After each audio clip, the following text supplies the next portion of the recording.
ओम नमो भगवते वासुदेवाय।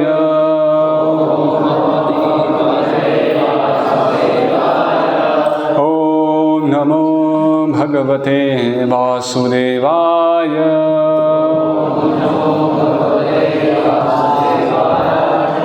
ओम नमो भगवते वासुदेवाय।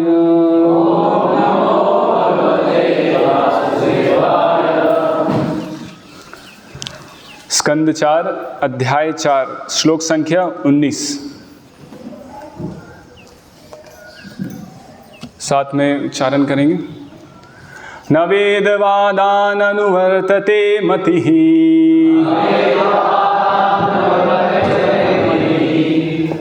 स एव लोके रमतो महामुने। यथा गतिर्देव मनुष्ययोः पृथक् स एव धर्मेण परं शिपेत् स्थितः। शब्दार्थ न नहीं, वेदवादान वेदों के विधि विधान, अनुवर्तते पालन करते, मति मन, स्वे अपनी ओर से, एवं निश्चय ही, लोके आत्मे रमतः भोगता हुआ, महामुने दिव्य पुरुषों का, यथा जिस प्रकार, गति मार्ग ढंग, देव मनुष्यों मनुष्यों तथा देवताओं का, पृथक अलग अलग, स्वे अपने में, एवं अकेले, धर्मे कर्तव्य, न नहीं, परम अन्य, शिपेत आलोचना करे, स्थिति स्थित होकर। अनुवाद एवं तात्पर्य श्री श्रीमद् अभय चरणारविंद भक्ति वेदांत स्वामी शिल प्रभुपाद के द्वारा अनुवाद। दूसरों की आज आलोचना करने से श्रेष्ठकर है कि अपना कर्तव्य निभाया जाए। बड़े बड़े दिव्य पुरुष भी कभी कभी वेदों के विधि विधानों का उल्लंघन कर देते हैं, क्योंकि उन्हें अनुसरण करने की आवश्यकता नहीं होती। ठीक उसी प्रकार जैसे कि देवता तो आकाश मार्ग में विचरते हैं, किंतु सामान्य जन धरती पर चलते हैं। तात्पर्य, उच्चस्थ योगियों तथा अत्यंत पतित बद्ध जीव का आचरण एक सा प्रतीत होता है। उच्चस्थ योगी वेदों के समस्त विधानों का अतिक्रमण कर सकते हैं, जिस प्रकार की आकाश में विचरण करने वाले देवता पृथ्वी के समस्त जंगलों तथा शैलों को पार कर लेते हैं। किंतु सामान्य पुरुष को ऐसी सुविधा न होने से इन सारे व्यवधानों का सामना करना पड़ता है। यद्यपि परम प्रिय शिव वेदों के विधि विधानों का लेश मात्र भी पालन करते प्रतीत नहीं होते और ऐसी अवज्ञा से उन पर कोई प्रभाव नहीं पड़ता, किंतु यदि सामान्य पुरुष उनकी नकल करना चाहे तो वह बड़ी भारी भूल करेगा। सामान्य पुरुष को वेदों के समस्त विधि विधानों का पालन करना चाहिए, जबकि दिव्य स्थिति को प्राप्त पुरुष को इन सब के पालन की आवश्यकता नहीं रह जाती। दक्ष ने शिव पर दोषारोपण किया था कि वे वेदों के कठोर विधि विधानों का पालन नहीं करते, किंतु सती ने बलपूर्वक बताना चाहा कि उन्हें ऐसे नियमों के पालन की कोई आवश्यकता न थी। कहा गया है कि जो सूर्य या अग्नि के समान तेजस्वी हो, उसे शुद्धि या अशुद्धि का कोई परवाह नहीं रहती। धूप अपवित्र स्थान को जीवाणु रहित कर सकती है, किंतु यदि अन्य किसी को वहां से निकल कर जाना पड़े तो वह प्रभावित हुए बिना नहीं रहेगा। मनुष्य को चाहिए कि शिव जी की नकल न करे, अपितु अपने निर्दिष्ट कर्तव्यों का दृढ़ता से पालन करे। उसे चाहिए कि वह शिव जी जैसे महापुरुष की कभी भी निंदा न करे। ओम ज्ञानतिमिरन्धस्य ज्ञानाञ्जनशलाकया चक्षुरुन्मिलितं येन तस्मै श्रीगुरुवे नमः। श्रीचैतन्यमनोभीष्टं स्थापितं येन भूतले स्वयं रूपः कदा मह्यं ददाति स्वपदान्तिकं। वन्देऽहं श्रीगुरो श्रीयुतः पदकमलं श्रीगुरून् वैष्णवांश्च श्रीरूपं साग्रजातं सहगण रघुनाथान्वितं तं सजीवं साद्वैतं सावधूतं परिजनसहितं कृष्णचैतन्यदेवं श्रीराधा कृष्णपादान् सहगण ललिता श्रीविशाखान्वितांश्च। जय श्री कृष्ण चैतन्य प्रभु नित्यानंद श्री अद्वैत गदाधर श्रीवासादि गौर भक्तवृंद। हरे कृष्णा कृष्णा कृष्णा हरे हरे, हरे राम राम राम हरे हरे। न वेदवादान अनुवर्तते मति स एव लोके रमतो महामुने। यथा गतिर्वेद मनुष्यो पृथक स एव धर्मे न परम शिपेत स्थितः। तो यहाँ पे एक बहुत महत्वपूर्ण सिद्धांत का उल्लेखन किया गया है। यहाँ विशेष रूप से जो लोग इस संदर्भ से अवगत नहीं है कि क्या चर्चा हो रही है, तो अभी चर्चा का विषय ये है कि ये पूरा 4 अध्याय जो चौथे स्कंद में पहला 4 अध्याय ये जो है, इसमें मुख्य रूप से शिव जी की विशेष स्थिति और स्पष्ट रूप से शिव जी कितने महान भक्त हैं, इसको यहाँ स्थापित किया गया है। शिव जी की स्थिति को, है ना, क्यों स्थापित किया गया है, इसकी क्या आवश्यकता थी? क्योंकि भागवत में बताया गया कि जो भागवत क्या है, भागवत धर्म प्रोजित कैटव अत्र परमो निर्मत सरानाम सताम। ये सताम धर्म सिखा रहा है। वेद्यम वास्तवम अत्र वस्तु, वास्तव वस्तु को बता रहा है। तो जो वास्तव वस्तु है, जो सत्य धर्म है, जो भागवत धर्म है, उसके बारे में ये भी बताया गया है कि तर्को प्रतिष्ठा श्रुतियो विभिन्ना नासो ऋषिर रस्य मतंग न भिन्न धर्मस्तु तत्वम निहितम गुहायम। कि जो धर्म का तत्व है ये बहुत ही गुहायम, गुह्य है। ये जो सताम धर्म जो भागवत स्थापित कर रहा है, ये जो पर धर्म, ये बहुत गुह्य भी है, सीक्रेट है ना। भगवत गीता में भगवान बताते थे इति गुह्यतमम, है ना, मैं राज विद्या राजगुह्यम। तो ये गुह्य विज्ञान है, बहुत सीक्रेट विज्ञान है। इसकी चाबी क्या है?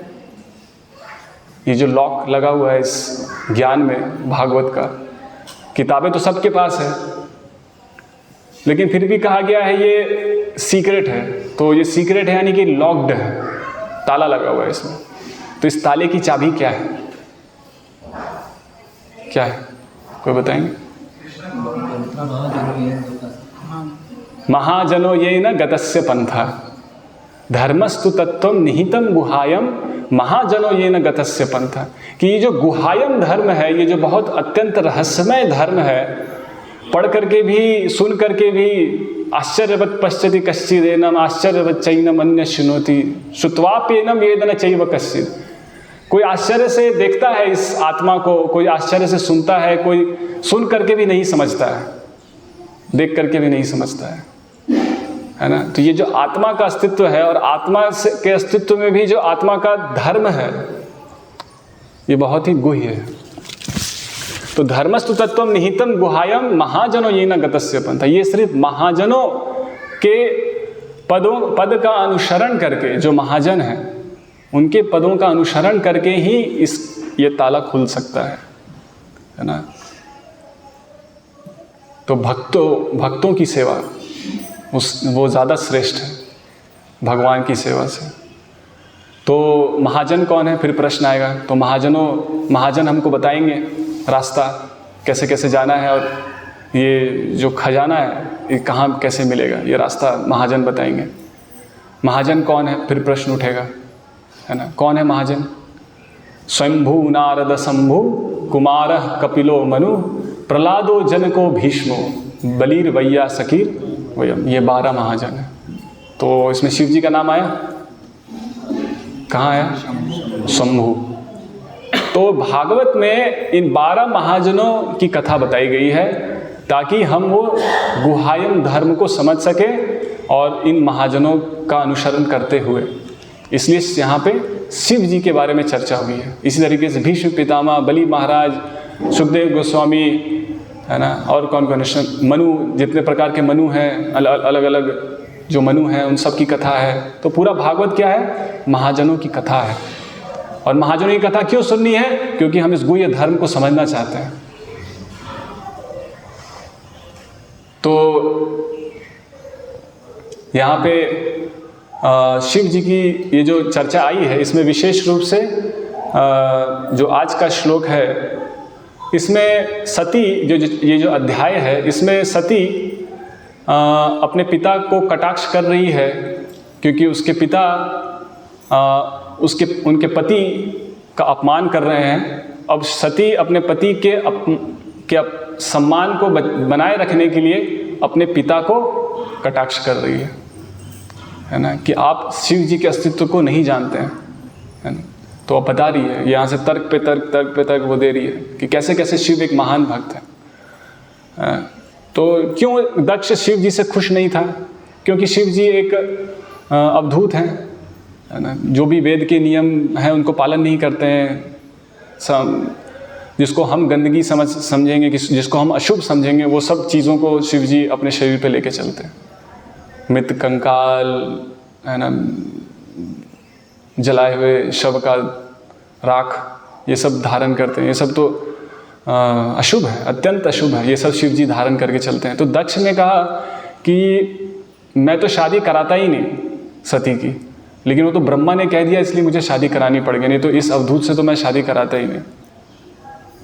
तो ब्रह्मा को भी कोस रहा है दक्ष, अपने पिता को भी, क्योंकि भौतिक भोगी व्यक्ति के लिए, उसके लिए एक ही चीज़ मुख्य है, उसका अपना भोग। बाकी पिता, दामाद, बेटी, सब ये सेकेंडरी है। वो चाहे कंस के केस में हम देख लें कि तुरंत अपनी बहन का गला काटने के लिए वो तैयार हो गया, चाहे वो दक्ष के केस में देख लें, तुरंत, चाहे वो दामाद हो चाहे अपने पिता हो, सबको वो कटाक्ष कर रहा है, सबको अपमान कर रहा है। क्यों? उसके भोग और उसके मान सम्मान की, मेरी बेटी की शादी ऐसे अवधूत के साथ मैंने कर दी, कितनी, और क्योंकि उसका अपमान हो जाएगा ना समाज में, क्योंकि वो दक्ष है भौतिक भोग में, और ऐसे अदक्ष व्यक्ति के साथ उसका संबंध हो गया है शिव जी के साथ। तो दक्ष अपमान कर रहा था शिव जी का। तो सती से सहा नहीं गया और सती ने कहा कि जो महान लोग होते हैं, जो आज का श्लोक है इसमें सती कहती हैं कि जो महान लोग होते हैं उनका आचरण का नकल नहीं करना चाहिए, ना ही उसकी उपेक्षा करनी चाहिए। क्योंकि महान लोग, महान जो व्यक्ति होते हैं, जो शुद्ध भक्त होते हैं, विशेष रूप से महान व्यक्ति कहने का मतलब हम यहाँ महात्मा गांधी या जवाहरलाल नेहरू की बात नहीं कर रहे हैं, हम महान भक्तों की बात कर रहे हैं, है ना, वो महान है। तो जो महान भक्त होते हैं, तो उनकी उपेक्षा नहीं की जानी चाहिए अपने बुद्धि से, अपने अनुभवों से, उनको नहीं जज करना चाहिए। वैष्णवेर क्रिया मुद्रा विज्ञे न बुझाए। जो वैष्णवों की क्रिया मुद्रा है उसको अपने तुक्ष बुद्धि से नापने का प्रयास नहीं करना चाहिए। तो ये सती यहाँ पे कह रही हैं। और उदाहरण के लिए यहाँ कहती है कि जिस प्रकार देवी देवता आसमान में चलते हैं और उनको इस पृथ्वी के धरातल पे जो व्यवधान है उसका सामना नहीं करना पड़ता है, लेकिन सामान्य मनुष्य जब चलता है तो उसको ये व्यवधानों का सामना करना पड़ता है। देवताओं को नहीं करना पड़ता है, क्योंकि देवताओं के पास विशेष शक्ति है, वो ऊपर से निकल जाते हैं। या फिर इस भौतिक संसार में भी जो, इस पृथ्वी पे भी जो धनी व्यक्ति हैं, उनको ये पृथ्वी के व्यवधानों का सामना नहीं करना पड़ता है। आपको ट्रेन से जाना पड़ेगा और इतने सारे मुसीबतों का सामना करना पड़ेगा, एक व्यक्ति फ्लाइट से निकल जाएगा, है कि नहीं? क्यों? क्योंकि जिसके शक्तियाँ हैं तो उसके लिए वो नियम, वो चीज़ें कार्य नहीं करेंगी जो कि एक सामान्य व्यक्ति के लिए कार्य करेंगे। उस तरीके से शिव जी भी उन नियमों के अधीनस्थ नहीं है, वेदों के उन नियमों के अधीनस्थ नहीं है जो सामान्य लोग होते हैं। तो नकल नहीं करना चाहिए। या पार्वती या सती कह रही हैं कि नकल नहीं करना चाहिए महान लोगों का, क्योंकि जो महान लोग होते हैं, फिर से उनकी तुलना की गई है सूर्य से। यहाँ पे तात्पर्य में श्रील प्रभुपाद सूर्य से तुलना करते हैं।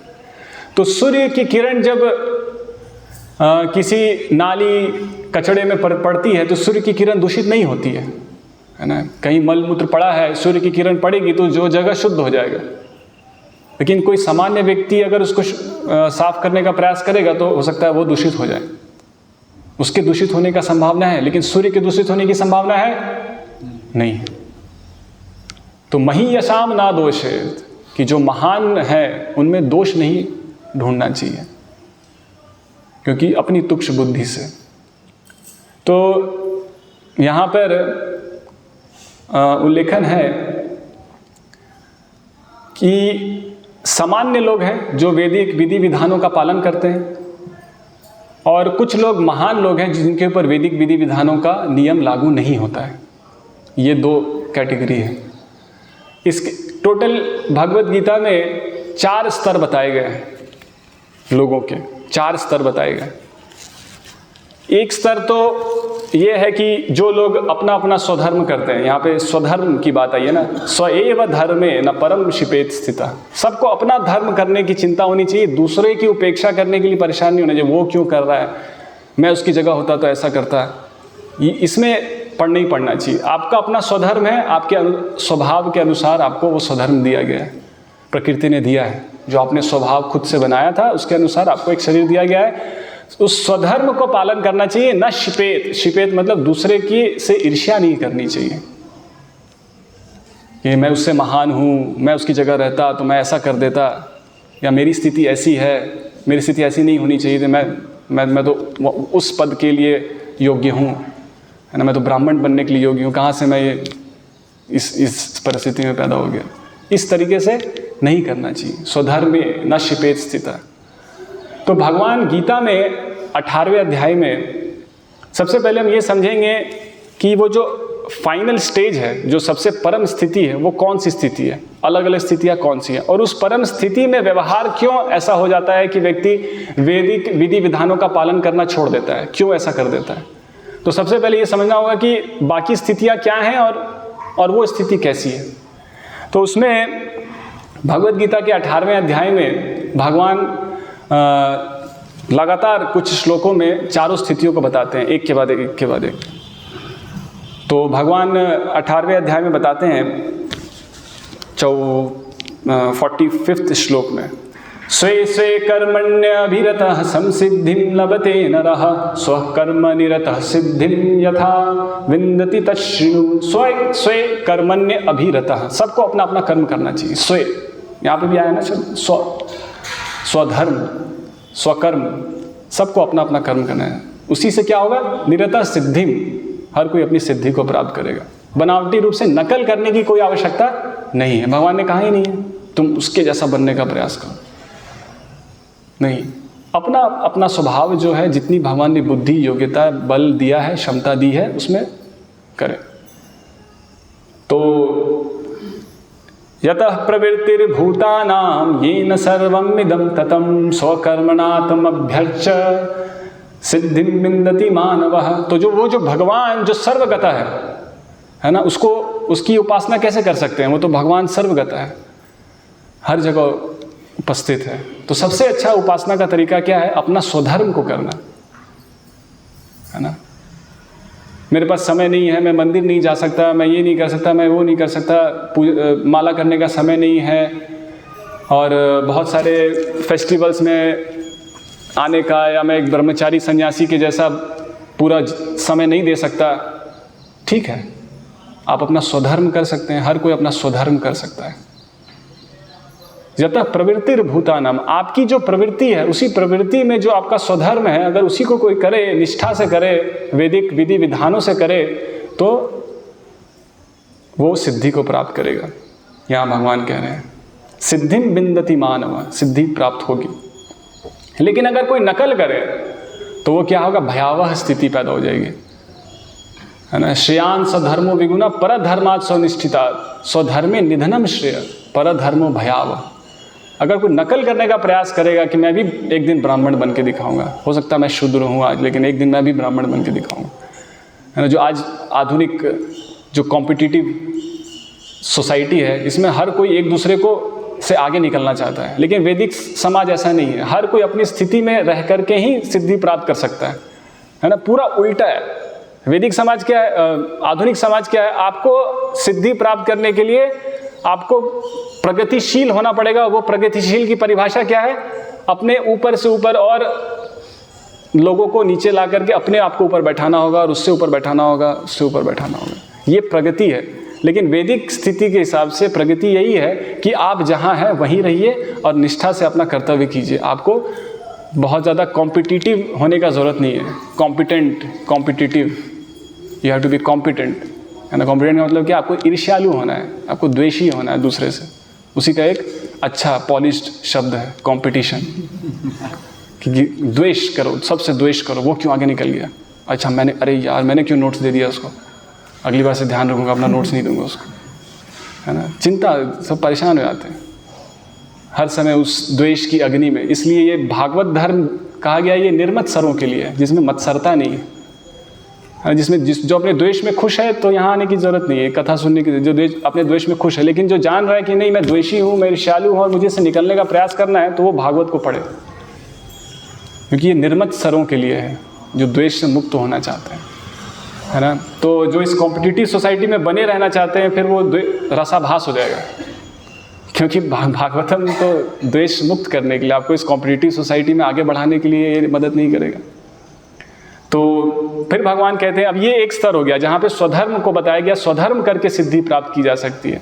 फिर जैसे जैसे व्यक्ति अपना स्वधर्म करेगा, ब्राह्मण, क्षत्रिय, वैश्य, शूद्र, है ना, जैसा जैसा अपना स्वधर्म करेंगे तो उससे क्या होगा, धीरे धीरे असक्त बुद्धि सर्वत्र जितात्मा विगत स्पृह नैष्कर्म्य सिद्धिम परमाम संन्यासेन अधिगच्छति। तो धीरे धीरे संन्यास का भाव आएगा, संन्यास का भाव, संन्यास विरक्ति का, असक्त बुद्धि सर्वत्र जित आत्मा विगत स्पृह, स्पृह मतलब अटैचमेंट, विगत छूट जाएगा, अटैचमेंट छूट जाएगा, आसक्ति छूट जाएगी।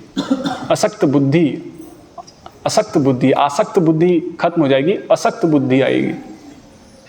असक्त बुद्धि सर्वत्र जित आत्मा विगत स्पृह, अपने मन को जीत लेगा। बस ऐसे ही मन को जीतने का सबसे सिंपल तरीका क्या है, योगी योग साधना करके हिमालय में और तरह तरह का तपस्या कर रहा है, सबसे सिंपल तरीका ये है, अपना स्वधर्म निष्ठा से कोई पालन करे, अपना कर्तव्य निष्ठा से कोई करे, जिस स्थिति में भी है, तो अपने मन को जीत सकता है। जित आत्मा विगत स्पृह। और धीरे धीरे नैष्कर्म्य सिद्धिम, अब ये दूसरी सिद्धि है। हर स्तर की अपनी सिद्धि बताई गई है। स्वधर्म की सिद्धि है कि स्वधर्म में से आप ऊपर उठ करके अगर स्वधर्म में सिद्ध होंगे तो अनासक्त आएगा, और अनासक्त में सिद्ध होंगे तो फिर क्या आएगा, सिद्धिं प्राप्तो यथा ब्रह्म तथा आपनोति निबोध में समासेनैव कौन्तेय निष्ठा ज्ञानस्य या परा। तो सिद्धिं प्राप्तो यथा ब्रह्म, अब जब आप स्वधर्म में सिद्ध हो गए तो आपके अंदर संन्यास का भाव आ गया। स्वधर्म करते करते मन में आसक्तियाँ खत्म हो गई, और अब आप संन्यास के भाव में मन को जीत लिया आपने। और अब जब इस सिद्धि के स्तर में आ गए कि मन जीत लिया, आसक्ति खत्म हो गई, तो सिद्धिं प्राप्तो यथा ब्रह्म, अब आप ब्रह्म के स्तर पे आ गए, वास्तविक सत्य मुक्ति के स्तर पे आ गए, मुक्त हो गए। सिद्धिं प्राप्तो यथा ब्रह्म तथा आपनोति निबोध में समासेनैव कौन्तेय। अब इसमें भेद बुद्धि खत्म हो गई, ये ऊंचा है, ये नीचा है, ये पत्थर है, ये सोना है, ये भेद बुद्धि खत्म हो गई, ये जानवर है, ये इंसान है, भेद बुद्धि खत्म हो जाती है। समासेन, सब सम हो गया, क्योंकि ब्रह्म की स्थिति में आ गया, आत्मा की स्थिति में आ गया। आत्मा की स्थिति में हर जीव एक जैसा है, भेद तो शरीर में है, आत्मा की स्थिति में कोई भेद नहीं है, तो ब्रह्म की स्थिति आ गई, है ना। अनासक्ति से फिर कहाँ पहुँचे, ब्रह्म की स्थिति में, आत्मा की स्थिति में। तो फिर जब आत्मा की स्थिति में पहुंच गए, ब्रह्म की स्थिति में पहुंच गए, भौतिक संसार से मुक्त हो गए, तो फिर क्या है, ब्रह्मभूत प्रसन्नात्मा न शोचति न कांक्षति सम सर्वेषु भूतेषु मद भक्ति लभते पराम। तो ब्रह्मभूत स्थिति में व्यक्ति प्रसन्न हो जाता है ना। उसकी सारी आसक्तियां ही कारण है विलाप का और तृष्णा का। भूत का विलाप, भविष्य की तृष्णा, भविष्य की चिंता, यही तो चल रहा है ना। भूत का विलाप चल रहा है, भविष्य का डर है, भविष्य की चिंता है, भविष्य की तृष्णा है। इसी में तो पूरा जीवन जा रहा है, विलाप करने में और तृष्णा और भय में। तो जब ब्रह्म स्थिति आ जाती है तो ये विलाप न सोचती न कांक्षती, ये विलाप खत्म हो जाता है, ये तृष्णा खत्म हो जाती है, भय खत्म हो जाता है। तो जब ये स्थिति आ जाती है, अभी हम आए नहीं, अभी शिव जी की स्थिति में अभी भी हम नहीं आए, 3 स्थिति पार हो गई, अभी भी शिव जी की स्थिति नहीं आई है। शिव जी अभी और ऊपर है। तो ब्रह्मभूत प्रसन्न आत्मा न सोचती न कांक्षती, जब ये व्यक्ति ब्रह्मभूत में पहुंच जाता है तब जाकर के वो भक्ति प्राप्त कर सकता है। भक्त बनना देखिए कितना कठिन है। भक्त, हम सब भक्त हैं, हम कहते हैं हम सब भक्त हैं, लेकिन भक्त की परिभाषा क्या है? ब्रह्मभूत से भी ऊपर है वो। न सोचती न कांक्षती, इससे भी ऊपर है। सोचना, आकांक्षा करना तो ये फिर भी नीचे है, वो भक्त उससे भी ऊपर। मद भक्ति लभते पराम, तब जाकर के उसको भक्ति प्राप्त होती है। ये स्थिति है। तो क्या अब प्रश्न ये उठेगा, तो अब क्या, अब उसके लिए कुछ करने के लिए तो है नहीं, सारे कर्मों को से अनासक्त हो गया, कोई विलाप, कोई शोक है ही नहीं, कोई तृष्णा है ही नहीं, तो करेगा क्या? तो बस बैठा रहेगा कहीं जंगल में, या कहीं लेटा रहेगा, कहीं बैठा रहेगा, क्या करेगा? नहीं। तो यहाँ भगवान बता रहे हैं कि ऐसा नहीं कि वो इनएक्टिव हो जाएगा, कार्य करना बंद नहीं करेगा। इसलिए यहाँ पे तात्पर्य में सबसे पहले क्या है, उच्चस्थ योगियों तथा अत्यंत पतित बद्ध जीव का आचरण एक सा प्रतीत होता है ना। उच्च भक्त और बद्ध जीव दोनों का आचरण एक सा प्रतीत होता है, क्योंकि दोनों क्रियान्वित है, शिथिल नहीं है, दोनों क्रियान्वित है। इसलिए व्यक्ति कंफ्यूज हो जाता है, ये भी खा रहा है, वो भी खा रहा है, ये भी सो रहा है, ये भी सो रहा है, सब तो एक ही जैसा है, तो हम कंफ्यूज हो जाते हैं। इसलिए दक्ष भी कंफ्यूज हो गया ना, दक्ष भी कंफ्यूज हो गया। तो कि शिव जी भी तो हमारे ही जैसे हैं, क्या अंतर है? तो उसमें फिर यहाँ बताया गया कि हाँ, वो भी कार्य करता है, वो भी सोता है, वो भी खाता है, सब समान है, लेकिन उसका हर कार्य, जो भक्त ब्रह्मभूत को भी पार करके भक्ति तक आ गया है ना, उसका हर कार्य कैसा होता है? भगवान बता रहे हैं अगले श्लोक में, सर्वकर्माण्यपि सदा कुर्वाणो मद्व्यपाश्रयः मत्प्रसादादवाप्नोति शाश्वतं पदम अव्ययम्, है ना। सर्वकर्माण्य अपि सदा, सदा हमेशा, सर्वकर्माणी सारे कर्मों को क्या करता है? मद आश्रय। क्लियर है? मद आश्रय, मेरा, मुझ पर आश्रित होकर के, है ना। इसलिए पूरा डायनेमिक्स बदल जाता है। जैसे ही हम ये समझना चालू करते हैं अपने जीवन में कि हम भगवान के ऊपर आश्रित हैं, भगवान मेरा आश्रय है, तो पूरा प्रकृति का डायनेमिक्स बदल जाता है। जब तक आप अहम और मम के भाव में रहते हैं, पूरा प्रकृति अपने आप को चेंज कर लेती है, प्रकृति आपका प्रभाव खत्म हो जाता है, 3 गुणों का प्रभाव खत्म हो जाता है। बस एक छोटी ये चीज़ को मान लेने से कि मैं भगवान पर आश्रित हूँ, भगवान मेरे आश्रय हैं, बस इसको समझ लेने से, तो मद आश्रय, वो सारे कार्यों को करता है मद आश्रय, अपने बल पे नहीं। Hard work leads to success, है ना। कड़ी मेहनत करो, हर सफलता तुम्हारे कदम छुएगी। कड़ी मेहनत करो, कड़ी मेहनत करके हर कुछ पाया जा सकता है। बड़े बड़े इंटरव्यू आप देखेंगे यूट्यूब में, बड़े बड़े सक्सेसफुल लोगों का, वो बताएंगे कि किस तरीके से मैंने कड़ी मेहनत की, IAS का एग्ज़ाम निकाला। क्या सीक्रेट है आपका, आपने कैसे इतना एग्ज़ाम कैसे निकाल लिया, IAS का, IIT का कैसे निकाल लिया? हार्ड वर्क, कड़ी मेहनत है। तो लोगों को लगता है कि वो मेहनत करके सब कुछ कर सकते हैं, सब कुछ पा सकते हैं।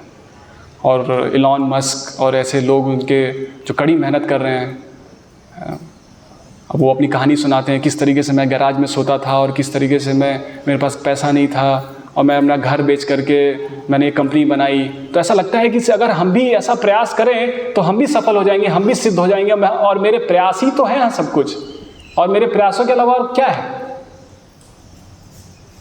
तो सबको लगता है ये बहुत बड़ा अच्छा फिलॉसफी है कि प्रयास करो, कड़ी मेहनत करो। लेकिन ये नास्तिकता है, ये आसुरिक है, राक्षसी है ये सोचना कि हमारे प्रयासों से हम सिद्ध हो जाएंगे, सफल हो जाएंगे। ये राक्षसी है।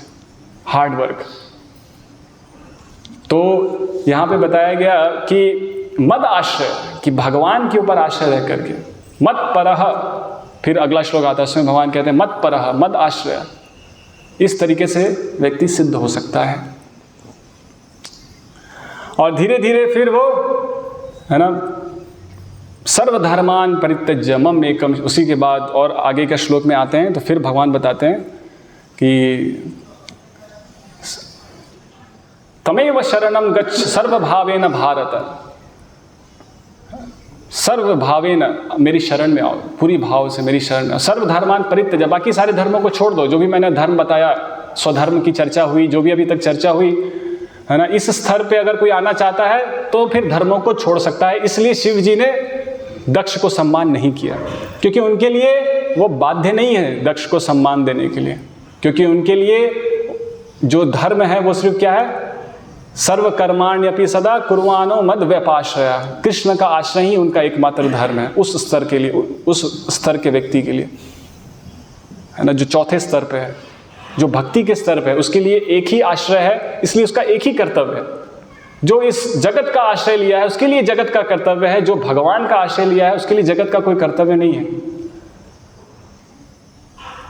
इसलिए गीता में भगवान अर्जुन को बताते हैं, यदा ते मोह कलिलम बुद्धिर्व्यति तरिष्यसि तदा गंतासि निर्वेदम श्रोतव्यस्य श्रुतस्य च, कि इस वेदों से ऊपर उठो अर्जुन, इन वेदों को छोड़ दो, ये तुम्हारे लिए नहीं है, एक भक्त के लिए नहीं है ये वैदिक विधि विधान, ये वेदों का नियम भक्त के लिए नहीं है, एक शुद्ध भक्त के लिए, क्योंकि वो उससे ऊपर है। वो सर्वधर्मान परित्यज्य, वो स्वेच्छा से सारे धर्मों को छोड़ देता है, क्योंकि for one who has nothing to achieve certainly he has no duty to perform. Prabhupada ji तात्पर्य में लिखते हैं कि जिसको इस संसार में कुछ पाने की इच्छा नहीं है उसके लिए इस संसार में कोई कर्तव्य नहीं है, जिसको तृष्णा है उसके लिए कर्तव्य है। नहीं, तृष्णा को व्यवस्थित करने के लिए कुछ कर्तव्य बनाए गए, नहीं तो सब जानवर बन जाएंगे। राग द्वेषो व्यवस्थितो तयोर न वशमागच्छे तो ही अस्य परिपंथिनो, राग द्वेष को व्यवस्थित नहीं करेंगे, कुछ कर्तव्य नहीं बनाएंगे तो सब जानवर बन जाएंगे, क्योंकि तृष्णा है सबको। इसलिए कर्तव्य ये सब है कि चलो ठीक है, सबकी तृष्णा है, पशु मत बनो, थोड़ा व्यवस्थित करके चलो, भयावह स्थिति मत बनाओ। तो लेकिन किसी को तृष्णा ही नहीं है, किसी को इच्छा ही नहीं है कुछ पाने के लिए, तो क्यों उसके लिए कोई कर्तव्य, कौन सा कर्तव्य है ना। तो वो शिव जी का स्तर है, वो शिव जी का स्तर है। तो यहाँ पे इसके पहले ही अध्याय में इस पूरे 4 अध्यायों में एक श्लोक सबसे महत्वपूर्ण है। इस पूरे 4 अध्याय में अगर 4 अध्याय का पूरा डिटेल याद ना रहे, लेकिन एक श्लोक याद रह जाए इस 4 अध्यायों में तो काफ़ी है। तो साथ में हम लोग इसका उच्चारण करेंगे और आप लोग घर में जा करके इसको याद भी कर सकते हैं। ये शिव जी के अस्तित्व को बताता है। सत्वं विशुद्धं वसुदेव शब्दितं यदीयते तत्र पुमान पावृतः सत्वे च तस्मिन् भगवान् वासुदेवो ही अधोक्षजो मे नमसा विधीयते। शिव जी कहते हैं, मैं शुद्ध कृष्ण चेतना में भगवान वासुदेव को सदैव नमस्कार करता हूं। शिव जी कह रहे हैं, मैं शुद्ध चेतना में भगवान वासुदेव को सदैव नमस्कार करता रहता हूं। कृष्ण भावनामृत ही सदैव शुद्ध चेतना है, जिसमें वासुदेव नाम से अभिहित श्री भगवान का बिना किसी प्रकार का दुराव का अनुभव होता है। तो शिव जी की स्थिति कैसी है यहाँ बताया गया है। सत्वम विशुद्धम, सत्वम विशुद्धम, सत्वम तो प्रकृति का गुण है, सतोगुण। विशुद्धम सत्व वो है जहाँ भक्त है, जो प्रकृति के सतोगुण से भी ऊपर है, निर्मल स्थिति है। तो वहाँ पे वो शिव जी है। सत्वम विशुद्धम, वो स्थिति का नाम क्या दिया गया है? वसुदेव शब्दितम। वो वसुदेव स्थिति है, क्योंकि उस वसुदेव स्थिति में ही जा करके वासुदेव प्रकट होंगे। वसुदेव से ही वासुदेव प्रकट होंगे ना, इसलिए उस स्थिति को वसुदेव बताया गया है। क्योंकि जब तक हम उस वसुदेव स्थिति में नहीं पहुंचेंगे तब तक वासुदेव प्रकट नहीं होंगे। वासुदेव को जन्म से वसुदेव ही देंगे, तो उस स्थिति को वसुदेव बताया गया। सत्वम विशुद्धम अधोक्षजो, क्यों उस स्थिति में पहुंच करके ही हम भगवान वासुदेव का दर्शन कर सकते हैं, क्योंकि भगवान वासुदेव क्या है, अधोक्षज, वो इस इंद्रियों से परे हैं, इंद्रियों से नहीं समझा जा सकता, वो विशुद्ध सत्व से जाना होगा तब समझ में आएंगे। तो ये श्लोक इस पूरे 4 अध्यायों का सार है। यहाँ पे भगवत गीता में जो नकल करने की बात इस तात्पर्य में आती है कि हमें नकल नहीं करना चाहिए, उसमें माधवेंद्र पुरी कहते हैं नकल नहीं करना चाहिए, उसके बारे में बताता हूँ। उससे पहले माधवेंद्र पुरी अपनी स्थिति के बारे में बताते हैं कि वो कैसे सत्व विशुद्ध स्थिति में है। तो वो कहते हैं, हे मेरी त्रिकाल प्रार्थनाओं तुम्हारी जय हो, हे स्नान तुम्हें प्रणाम है, हे देव पितृगण, अब मैं आप लोगों के लिए तर्पण करने में असमर्थ हूँ। अब तो जहाँ भी बैठता हूँ यादव कुलवंशी कंस के हंता श्री कृष्ण का ही स्मरण करता हूँ, और इस तरह मैं अपने पापमय बंधन से मुक्त हो सकता हूँ। मैं सोचता हूँ कि यही मेरे लिए पर्याप्त है ना। जितनी भी प्रार्थनाएं हैं, संध्या वंदना है, सबको नमस्कार, स्नान करने को नमस्कार, पितृ और जो भी है सबको नमस्कार। अब नहीं हो पाएगा, अब भक्ति ही हो पाएगी। ये मेरे लिए पर्याप्त है, मैं भक्ति कर रहा हूँ, मैं खुश, ये मेरे लिए पर्याप्त। तो माधवेंद्र पुरी कहते हैं उनके लिए कोई कर्तव्य नहीं है, वो उस स्थिति में है। कोई देवता पितृगण का तर्पण और संध्या वंदनम, स्नान करना, ये सब उनके लिए लागू नहीं होता है, उस पर आश्रित नहीं। हम स्नान नहीं करेंगे तो बर्बाद हो जाएंगे लेकिन उनके लिए आवश्यक नहीं है। तो अगर कोई नकल करने का प्रयास करता है तो यहाँ पे 3 अध्याय के 35वें श्लोक में यहाँ पे बताते हैं कि कृष्ण भावना मित्र की पूर्ण स्थिति में एक क्षत्रिय ब्राह्मण की तरह और एक ब्राह्मण क्षत्रिय की तरह कर्म कर सकता है। दिव्य अवस्था में उसमें कोई ब्राह्मण क्षत्रिय का स्वधर्म खत्म हो जाता है। जो जैसी आवश्यकता पड़ेगी भगवान की सेवा के लिए व्यक्ति उतर जाएगा, क्या करना है, ठीक है, स्वधर्म मेरा प्रभु जी, ये मेरा स्वभाव नहीं है। नहीं, स्वभाव वाला यहाँ पिक्चर है ही नहीं। भक्ति में स्वभाव का पिक्चर नहीं। भक्ति में क्या मायने रखता है? भक्ति में मायने रखता है भगवान की सेवा। तो यहाँ पे लिखा गया है, दिव्य अवस्था में भौतिक जगत का भेदभाव नहीं रह जाता। उदाहरणार्थ विश्वामित्र मूलतः क्षत्रिय थे किंतु बाद में वे ब्राह्मण हो गए। इसी प्रकार परशुराम पहले ब्राह्मण थे किंतु बाद में वे क्षत्रिय बन गए। ब्रह्म में स्थित होने के कारण ही वे ऐसा कर सके। किंतु जब तक कोई भौतिक स्तर पर रहता है उसे प्रकृति के गुणों के अनुसार अपने कर्म करने चाहिए, साथ ही उसे कृष्ण भावनामृत का पूरा बोध होना चाहिए।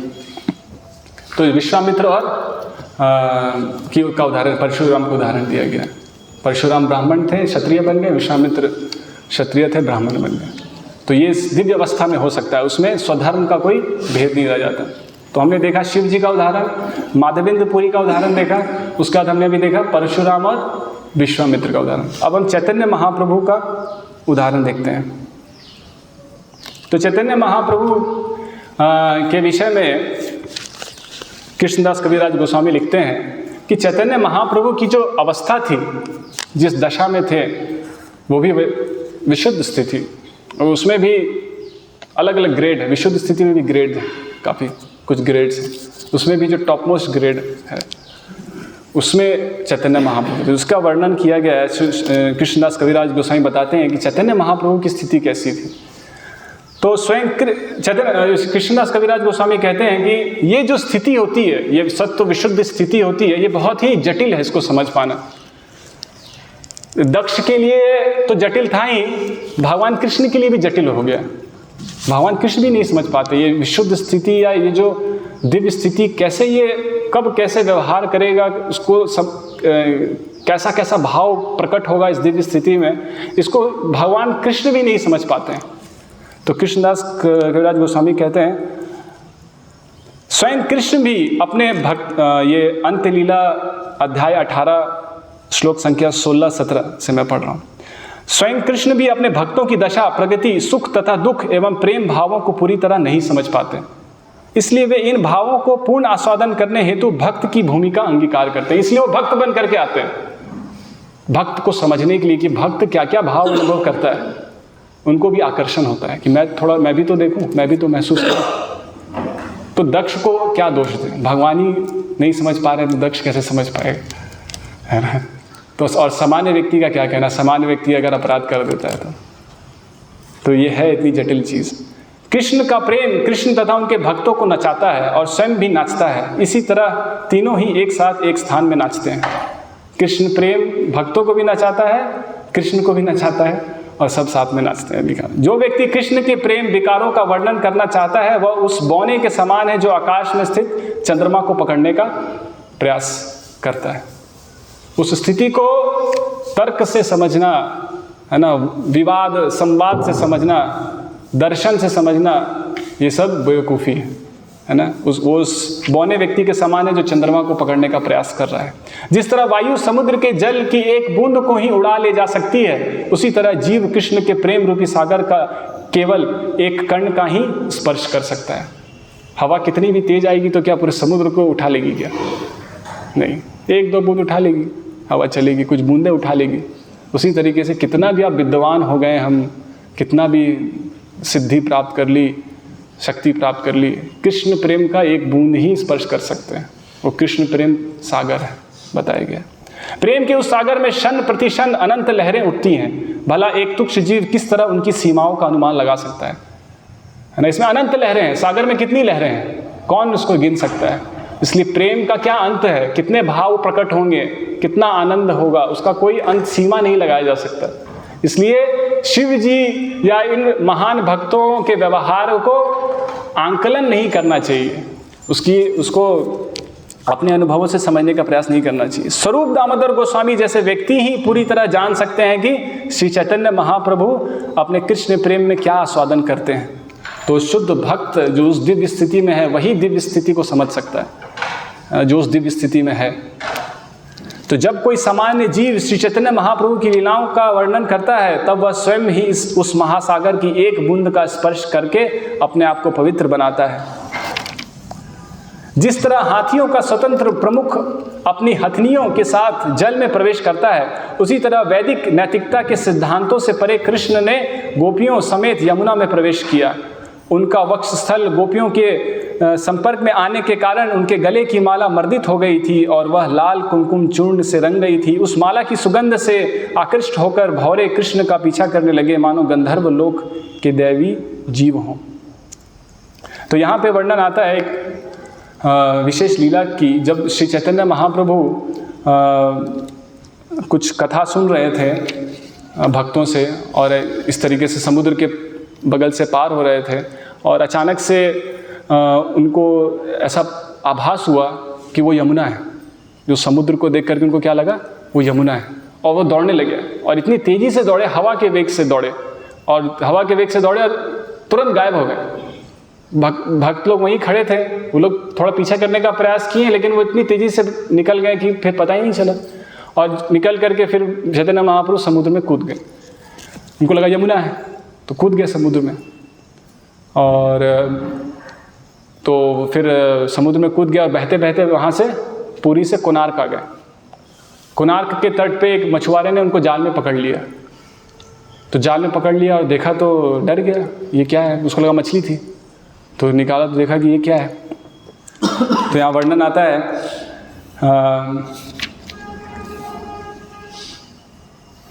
तो जब वो पकड़ा तो उन्हें इसमें देखा कि चमड़ी तो है लेकिन शरीर के सारे जो जॉइंट्स हैं वो अलग हो गए हैं, सारे जॉइंट्स अलग हो गए हैं। बस चमड़ी में वो सारे ऐसा लग रहा है कि हड्डियाँ बस पड़ी हुई है। कभी कभी चैतन्य महाप्रभु एक ऐसे हो जाते थे, सारे जॉइंट्स अलग हो जाते थे, या कभी कभी एक कद्दू का शेप होता है पूरा ऐसे हो जाते थे, उनका शरीर पूरा ऐसा हो जाता था।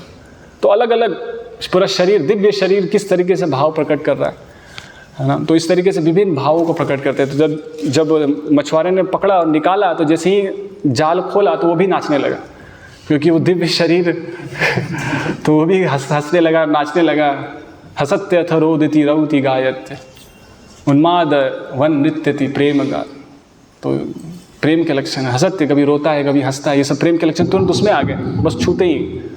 तो उसको लगा कि भूत चढ़ गया, कुछ वो घबरा गया।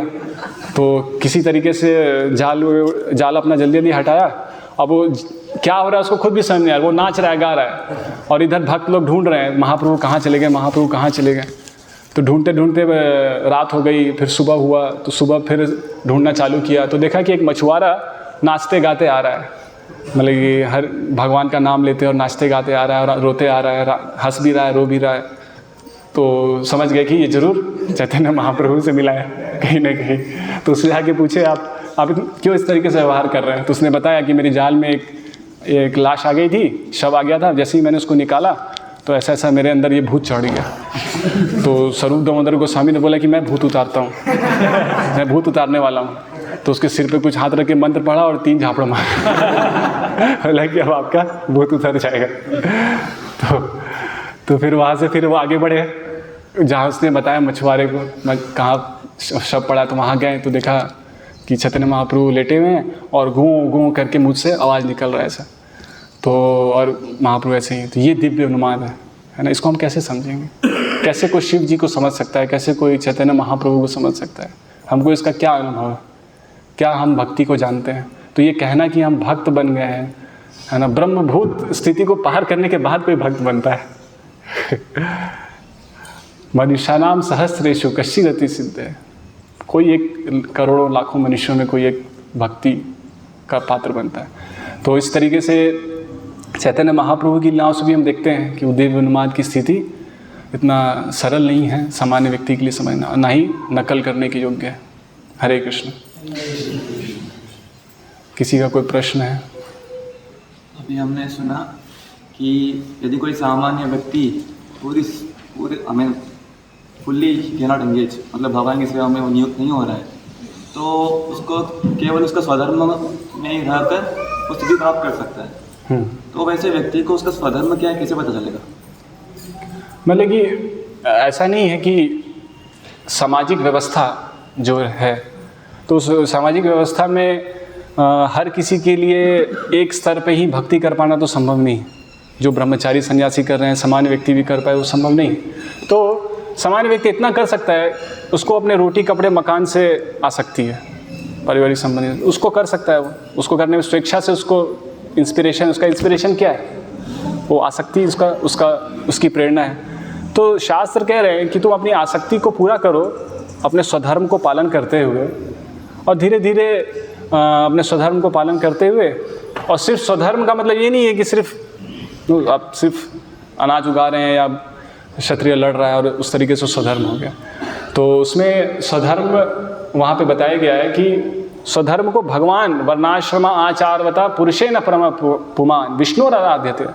जो वर्णाश्रम धर्म है, इसका पूरा जो लक्ष्य है वो विष्णु आराधना है। तो स्वधर्म के साथ पैरेलली विष्णु धर्म भी चलेगा, विष्णु के प्रति करता है, लेकिन क्वांटिफाई अगर करे तो स्वधर्म की मात्रा ज़्यादा होगी, क्योंकि वो विष्णु से आसक्ति नहीं है, शरीर से आसक्ति है। तो प्रेरणा विष्णु से नहीं मिलेगी, प्रेरणा शारीरिक संबंधों और उससे मिलेगी, कर्तव्यों से मिलेगी।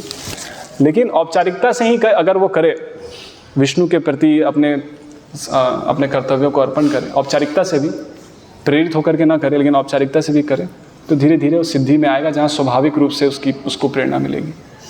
ये क्लियर है? अभी बहुत लोग ये मानते हैं कि मैं जो नौकरी कर रहा हूँ, कंपनी में जॉब कर रहा हूँ, फैक्ट्री में जॉब, यही मेरा स्वधर्म है। ये थोड़ी उनका स्वधर्म हो गया, शास्त्र में तो वर्णन नहीं है। हाँ, लेकिन कोई और तरीका नहीं है कि इस आधुनिक समाज में किस तरीके से अर्थ उपार्जन किया जाए। तो एक ऐसी जटिल स्थिति है, तो इसमें तुरंत से कोई परिवर्तन ला पाना तो संभव नहीं है। वर्णाश्रम और स्वधर्म, ब्राह्मण, क्षत्रिय, वैश्य, शूद्र ये है, लेकिन इसको कैसे ये फिर से वापस स्थापित होगा, और ये सब बहुत जटिल चीज़ें हैं। तो विचार करके जो प्रभुपाद जी ने हमको शिक्षाएं दी हैं, उस पर प्रयास करके धीरे धीरे उसको किया जा सकता है। लेकिन जब तक हम इस प्रयास में लगे हुए हैं, तब तक हमको बहुत सेंसिटिव रहना होगा कि सामाजिक स्थिति को ज़्यादा डिस्टर्ब ना करें, क्योंकि उससे हो सकता है जो व्यक्ति कुछ भक्ति कर भी रहा है वो भी छोड़ दे, क्योंकि उसके अर्थ उपार्जन को आप छेड़ देंगे तो भूखे पेट भजन ना होए गोपाल। तो फिर भूखे पेट भजन नहीं होगा। तो आपके पास कोई विकल्प है तो आप बताइए, है ना। तो जब तक कोई विकल्प ऐसा पुरजोर तैयार नहीं है, तब तक सबको बोलेंगे सब जॉब वॉब छोड़ दो तो क्या होगा? हाहाकार मच जाएगा, स्थिति हाहाकार मच जाएगा।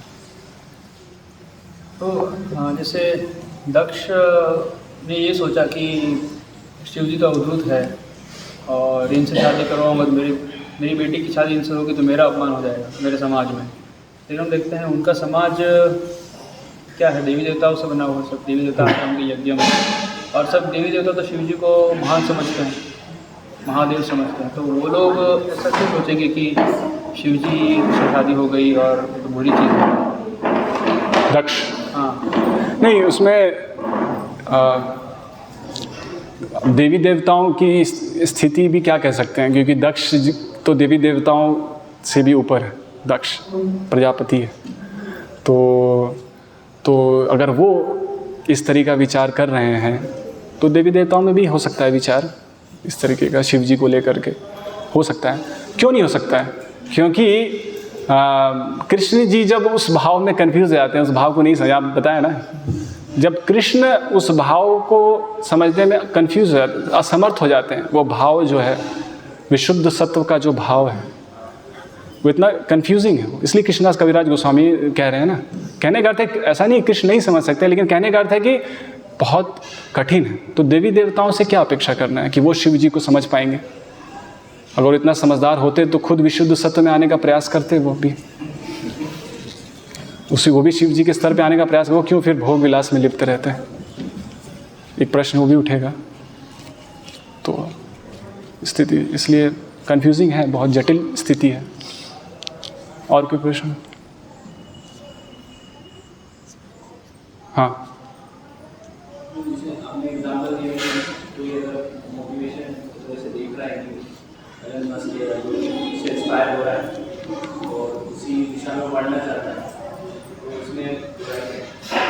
वही मैं बता रहा हूँ कि ये समझना कि जैसे कि भगवान बताते हैं कि आप सर्वकर्माण्यपि सदा कुर्वाणो मद व्यपाश्रय, सारे कर्मों को मेरे ऊपर आश्रित होकर के करो, ये शिक्षा है। अगर नहीं करोगे अर्जुन, यद अहंकारम आश्रित्य, मद आश्रय न करके, भगवान दूसरा केस बताते हैं, मद आश्रय नहीं करना चाहते हो, मेरे ऊपर आश्रय नहीं करना चाहते हो, क्या करना चाहते हो? यद अहंकारम आश्रित्य न योत्सेति मन्य से, कि अपने अहंकार के कारण युद्ध नहीं करोगे, कर्तव्य नहीं करोगे, मेरा कहा हुआ नहीं मानोगे, तो क्या होगा? बताते हैं भगवान कि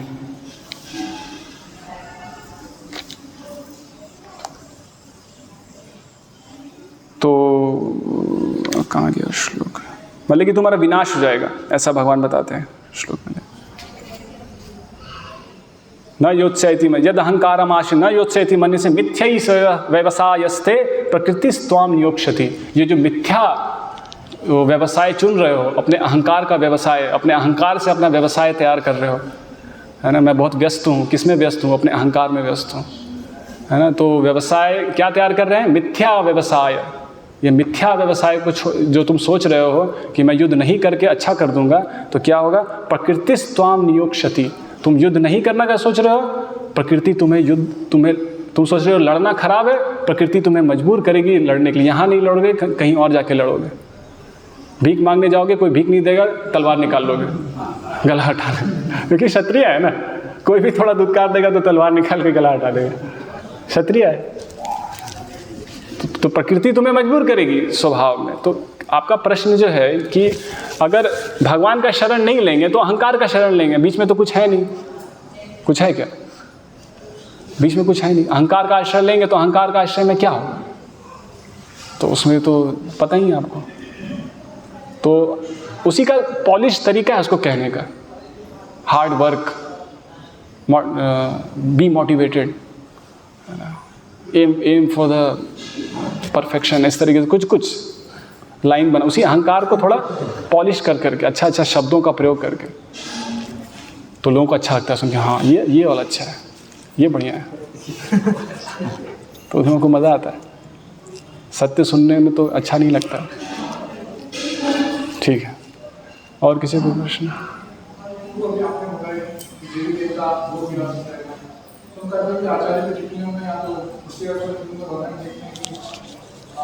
भगवान का